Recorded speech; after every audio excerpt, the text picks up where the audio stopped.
lot Yeah. of people, and then that show last week that I did, which was about, grieving relationships and how we still go through those stages of grief in relationships.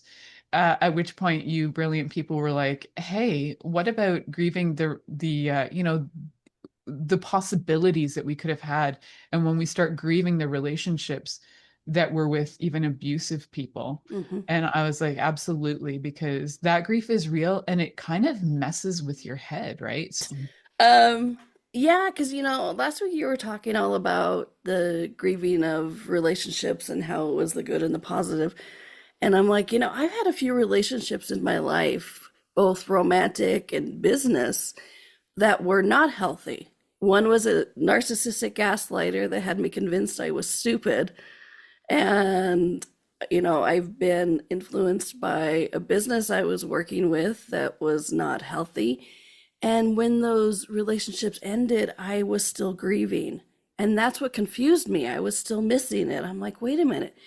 This was the right choice to leave, but I'm still grieving. I'm still mourning what it was. It was the possibilities, but it was also, I was missing the the familiarity that I knew, because I know how mm, brains love those patterns. And so I was also missing that. And then at the same time, feeling guilty. And I was like really confused. It was way before I had tools and way before I had research. And so I was like, why am I missing this? Shouldn't I just be skipping down the street, yeah. celebrating as I go? But I was crying. I was upset. I was depressed. And I'm like, why am I not happy? Why am I not celebrating? Why am I still grieving this abusive relationship? And so that's why I asked you to talk about it, because it's very confusing if you don't know what's actually going on as to why you're grieving an abusive relationship.